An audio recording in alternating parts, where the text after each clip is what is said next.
머리를 하나님께 두고 살면 복을 받습니다. 이 말씀을 증거하겠습니다. 1809년 켄터키에 태어난 링컨은 머리를 하나님께 두고 산 사람이었습니다. 1860년에 대통령이 당선됐는데 사람들이 많이 모여서 술을 먹기를 원했으나 그러나 링컨은 술을 내지 않았습니다. 이런 날은 술을 좀 내야 되지 않습니까? 이렇게 얘기를 해도 나는 하나님께 술 없이 살기로 다짐했습니다 라고 하면서 물을 가지고 건배하고 그리고 지나갔던 그런 일화를 가지고 또 있습니다. 하나님을 머리로 하여 어떤 순간이라도 하나님을 놓치지 않고 살았던 사람이 바로 링컨이지요.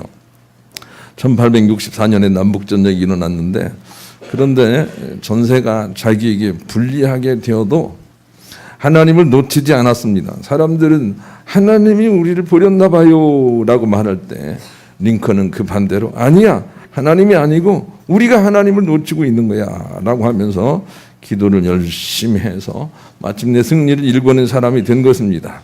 그런 링컨이 신앙의 10계명을 지켜 살았는데 그 10계명은 온통 하나님 머리의 고백입니다. 첫째, 나는 주의를 거룩하게 지키며 예배의 생활에 힘쓸 것입니다. 둘째, 나는 날마다 하나님의 말씀인 성경을 묵상하고 그 말씀을 실천할 것입니다. 셋째, 나는 도움을 베풀어 주신 하나님 아버지께 날마다 겸손히 기도할 것입니다. 넷째, 나는 나의 뜻이 아니라 하나님의 뜻에 순종할 것입니다. 다섯째, 나는 하나님께서 베풀어 주신 은혜를 기억하며 감사할 것입니다. 여섯째, 나는 연약하지만 하나님의 도우심을 의지할 것입니다. 일곱째, 나는 하나님만을 높여드리고 그분께 영광을 올려드릴 것입니다. 여덟째, 나는 하나님 안에서 우리 모두는 자유하며 평등하다고 믿습니다. 아홉째, 나는 형제를 사랑하고 이웃을 사랑하라는 주님의 명령을 실천할 것입니다. 열 번째, 나는 이 땅에서 하나님의 진리와 공의가 실현되도록 기도할 것입니다. 이렇게 머리를 세우고 살았고 실천했던 사람이죠.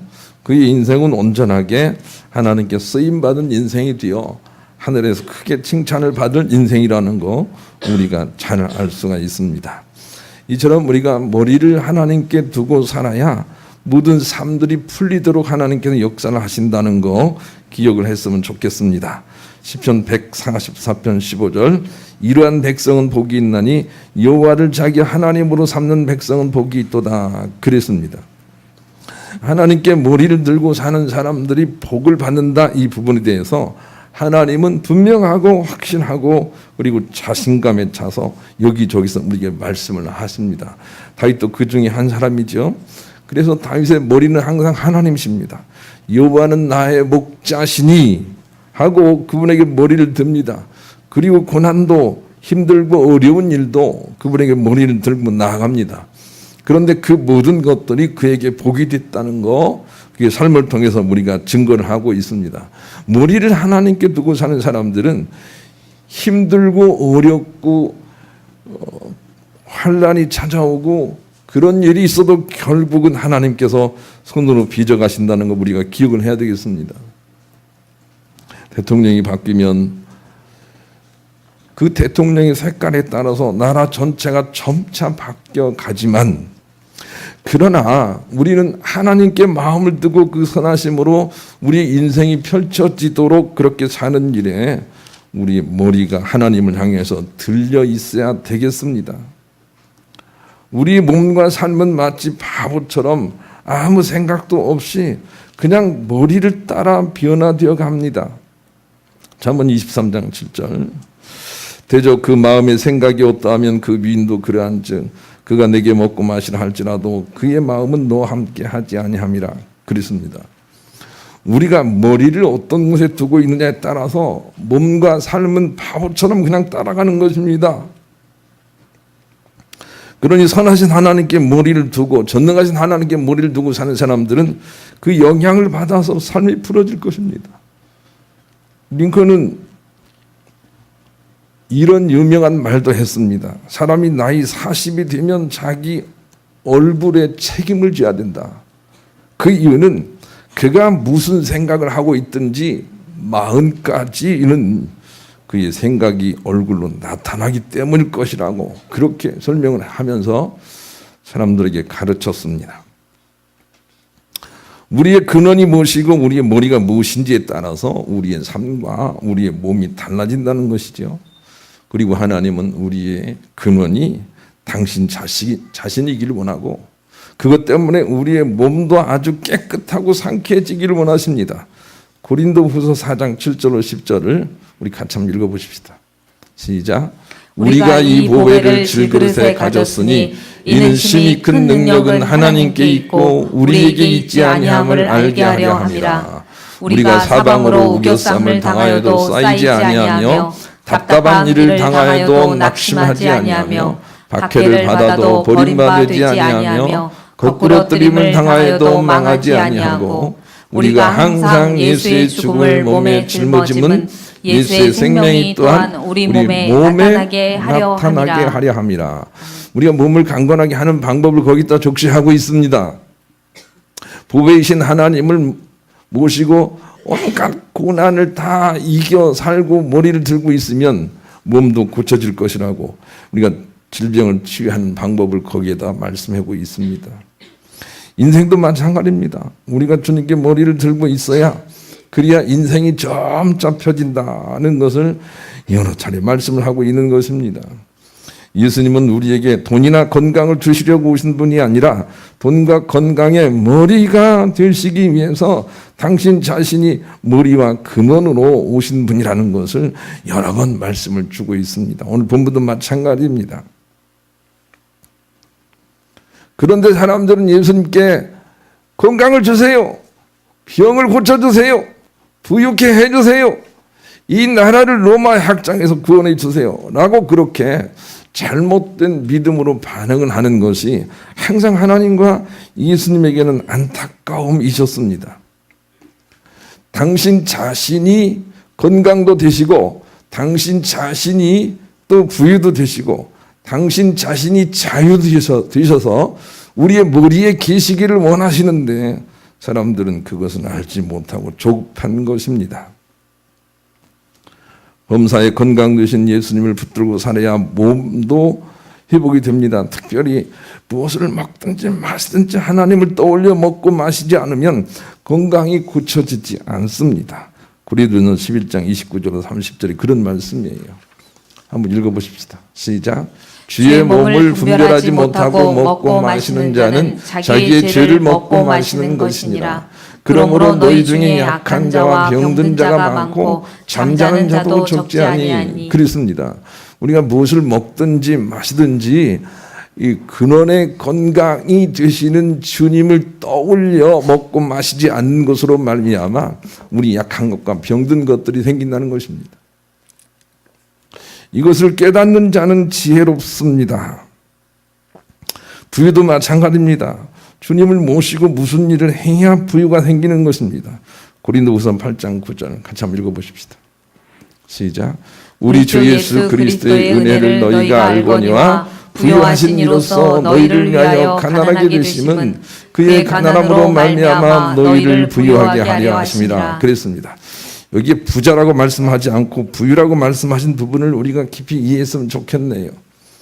우리가 하나님을 모든 만물의 창조주로 모시고 무슨 일들을 행하게 되면 하나님은 순간순간 선으로 역사하셔서 우리를 당신의 부유로 이끌어 가시겠다는 하나님의 계획이 그 가운데 있습니다. 그런데 우리가 부자가 눈에 보여지기를 원하는 조급함 때문에 이 하나님 말씀을 받지 못하고 있습니다. 머리를 붙들고 머리를 하나님으로 세워 나가야 됩니다. 그래야만 우리가 승리에 참여할 수가 있습니다. 골로새서 2장 18절 19절도 읽겠습니다. 시작. 아무도 꾸며낸 겸손과 천사 숭배를 이유로 너희를 정죄하지 못하게 하라. 그가 본 것에 의지하여 그 육신의 생각을 따라 헛되이 과장하고 머리를 붙들지 아니하는지라. 온몸이 머리로 말미암아 마디와 힘줄로 공급함을 받고 연합하여 하나님이 자라게 하심으로 자라느니라. 18절은 사람들이 막 육신을 따라 사는 거예요. 너 부자니까 복 받은 것이다 이렇게 자꾸 생각을 하는 거예요. 그런데 하나님은 그 부자가 부유인 것이 아니고 예, 우리의 양심, 우리의 영혼이 하나님께 붙들려 있어야 그래야 참복을 받는다고 우리에게 가르쳐 주고 계시고, 그 머리에 당신 자신이 있기를 원하여 이 땅에 영적인 양식으로 주님이 오셨다, 이렇게 말씀을 가르치지만 이나 지금이나 그것을 제대로 받아들이는 사람이 없습니다. 여기 하나님의 안타까움이 있는 것이 오늘 본문이 배경으로 우리에게 주시는 교훈입니다. 우리 그런 마음을 가지고 영혼을 우리가 의식하면서 복음성가 417장을 한번 풀어보겠습니다. 그러기 위해서는 첫째로 현실과 상관없이 이 머리를 승리의식으로 채워 살아야 현실도 풀린다는 거죠. 그래서 예수님이 이 땅에 오셔서 주기도문을 가르쳐 주는데, 주기도문의 내용은 온통 하늘에서 이루어진 것이 이 땅에서도 풀어지길 원합니다. 그런 내용이에요.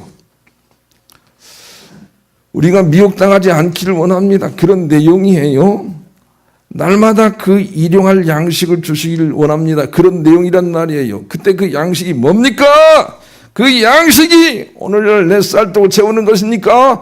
그런 믿음을 가지고 반응할 때 예수님의 안타까움이 있어서 이렇게 긴 장들을 통해서 그게 아니다! 라고 말씀을 하고 있는 것입니다. 우리 쌀떡을 채우는 게 아니고 우리의 머리를 채우는 것이다, 이렇게 주님이 말씀을 하신다, 그 말입니다. 54절로 57절 본문을 읽어보십시다. 본문 54절 57절 시작.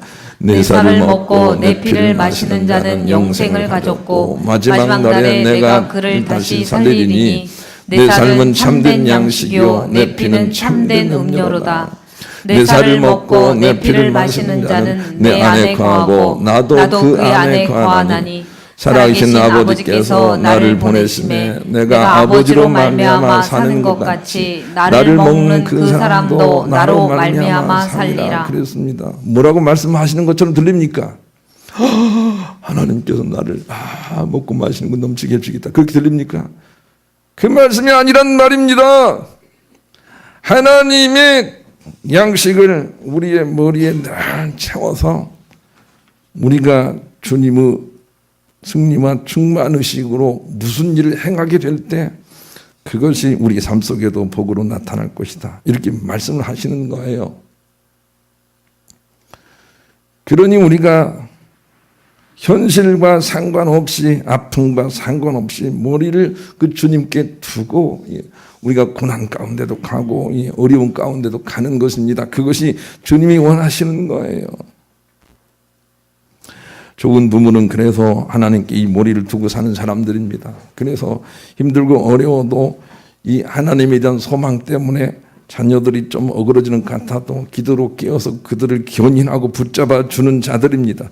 왜냐하면 예수님이 그렇게 하고 계시기 때문입니다. 예수님은 끝까지 우리를 견인하시고 우리를 살게 하시겠다는 것입니다. 우리도 그런 사람이 되어야 됩니다. 좋은 자녀도 마찬가지입니다.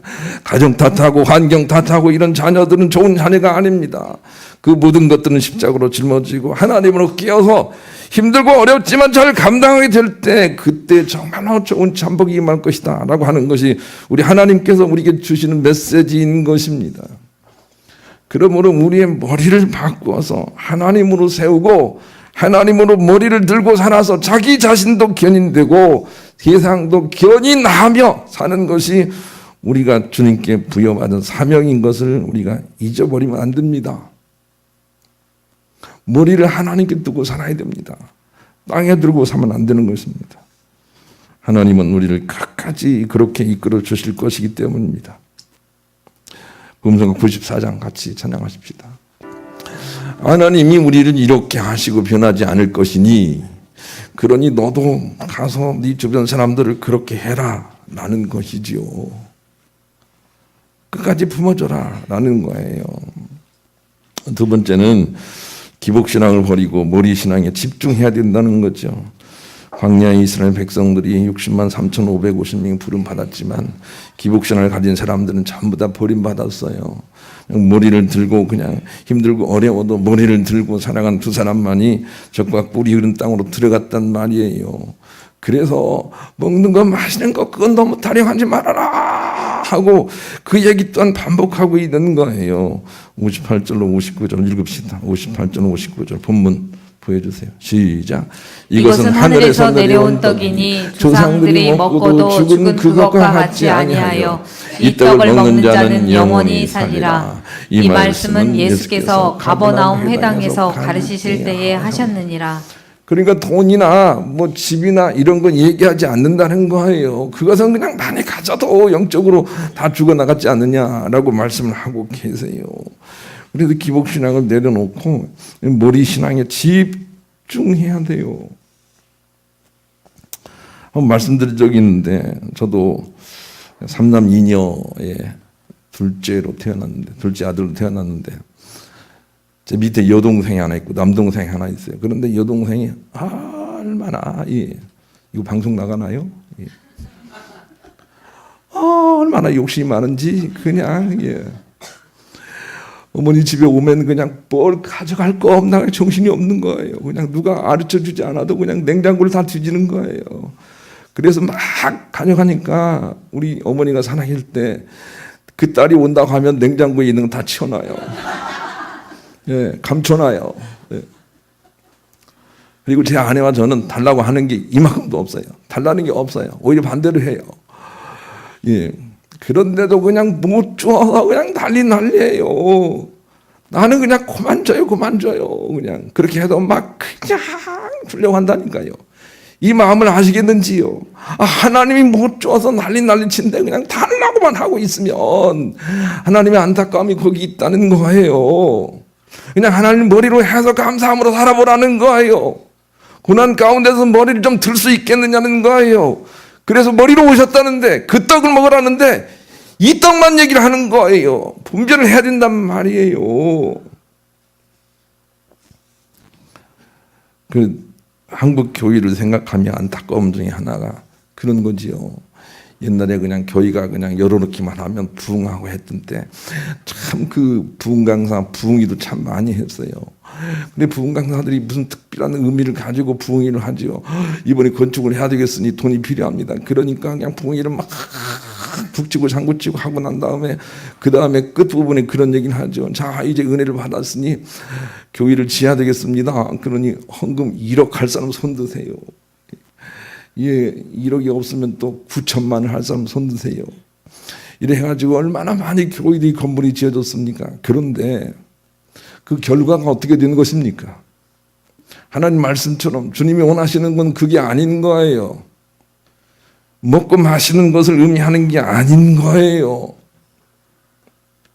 예수님께서 이 땅에 오셔서 저 불신자들에게 가서 전도하지 않고 예배당에 들어가서 전도하셨다는 걸 우리가 기억을 해야 되겠어요. 59절 한번 읽읍시다. 59절. 이 메시지에 주는 의미가 커요. 59절. 시작. 이 말씀은 예수께서 가버나움 회당에서 가르치실 때에 하셨느니라. 저 밖에 나가서 하신 게 아니에요. 교회에서 하셨단 말이에요.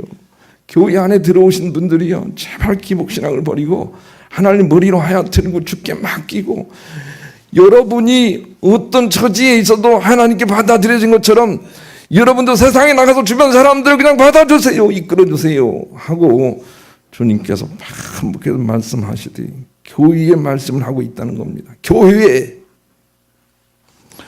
우리가 이 사실을 알고 이 기복신앙을 버리고 주님께 머리를 들고 감사를 넘치게 하는 그런 믿음을 가져야 되겠어요. 그래야 삶이 풀려요. 아니 어떻게 감사합니까? 내가 감사할 거리가 없는데. 그게 아닌 거 아시죠? 머리를 죽게 두고 감사하고 고난 가운데 고통 가운데 가난 가운데 나아가게 되면 주님의 부유가 거기서 온다는 거예요. 이 머리를 들어야 되겠어요. 여러분이 머리를 들라고 나는 장예모 감독의 책상 서랍 속의 동화라는 영화를 여러분에게 추천드려요. 거기에 웨이민츠라고 하는 15살 먹은 여자아이가 등장합니다. 시골 학교에 선생님이 아파서 공석이 되는 곳에 임시 선생으로 그 학생이 선출이 되죠. 그런데 그 학생이 가난을 벗고자 무작정 도시로 떠난 그 자기의 학생을 찾아서 상경해서 이런저런 우여곡절을 겪는 그런 영화입니다. 그래서 그 아이를 찾으려고 해도 찾을 수가 없어서 이렇게 머리로 생각해낸 게 방송국에 가서 방송 한번 내달라 돼야 되겠다. 그렇게 생각을 하고 방송문에 가서 국장이라고 하는 사람을 소개받고는 그냥 만나달라고 거기에 그냥 몇 시간 이렇게 앉아 있습니다. 그런데 만나줄 턱이 없죠. 우리도 옛날에 못 살던 시대에는 그냥 못 사는 그런 옷을 입고 그런 사람 잘 안 만나주잖아요. 그런데 너무나 지극정성으로 그 국장님 찾으니까 국장님 만나줬어요. 그리고 나서 국장님이 그런 사정이 있니? 하고 잘 됐다라고 생각을 하고 이제 우리가 특집을 하나 만들어서 그런 시골 학교 프로그램을 하려고 했는데 아이디어를 잘 줬다라고 하면서 그 학교를 이렇게 찍어서 보내게 되었어요. 학교의 상황을 찍어서 보내게 되는 거예요. 그러자 그냥 학생도 찾고 그냥 그 학교의 지원금이 얼마나 넘치든지 참 많은 부유가 쏟아 들어왔다. 그런 내용이에요. 내용이. 그 배경이나 그런 것들이 얼마나 아름다운지 모르겠어요. 얼마나 순수한지 모르겠어요. 아마 그 영화를 보면 중국 사람들 까닭없이 위하는 사람들이 마음이 좀 정화될 거예요. 미워할 일도 아닌 것이죠, 여러분. 그런데 그 선생님만큼이나 우리가 그렇게 아주 갈급함으로 하나님을 붙들고 살아야 되겠어요. 갈급함으로 그렇게 인정이 되도록 우리의 머리를 하나님으로 세워내야 되겠어요. 그래야만 삶이 풀어질 것이다 라고 하는 그림을 가지고 말하는 것이죠.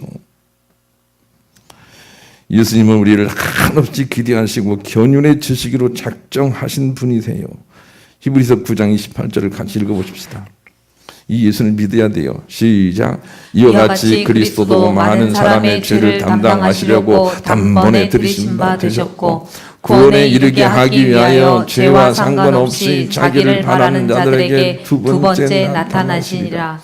죄와 상관없이예요. 죄와 상관없이 주님이 우리를 끝까지 견인해 주시겠다는 거예요.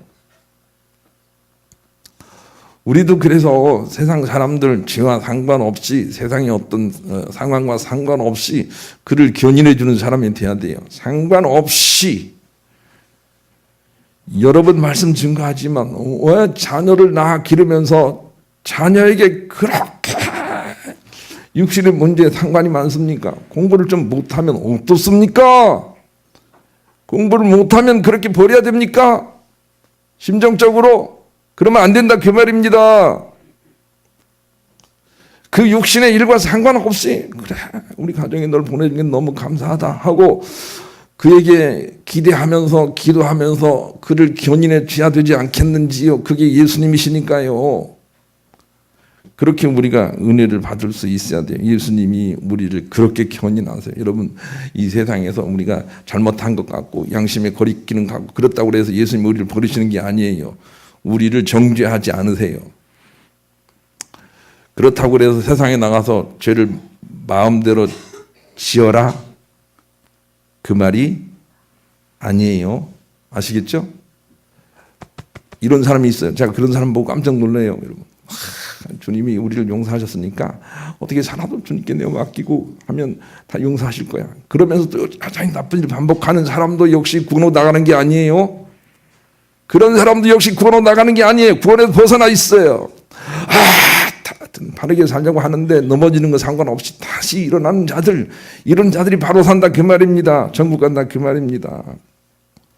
하나님이 그렇게 하시기 때문입니다. 그리고 우리도 그렇게 하되 먼저는 믿음의 가정들에서부터 그것을 실천을 해야 돼요. 갈라디아서 6장 10절 같이 읽읍시다. 시작. 그러므로 우리는 기회 있는 대로 모든 이에게 착한 일을 하되 더욱 믿음의 가정들에게 할지니라. 예. 우리가 먼저 믿음의 가정들 교회 중심으로 이것을 먼저 해야 돼요. 그래서 교회에 나오셔서 여러분 가정은 말할 것도 없어요. 힘들지만 가정 얘기를 제가 자주 반복하는 이유는 순서가 있기 때문에 그래요. 교회에 나와서도요. 어떤 사람이 내 마음에 안 들어도 나는 그냥 예수님 마음을 가지고 그를 견인해 줘야 돼요. 우리가 그를 고치려고 하면 안 돼요. 불만하면 안 돼요.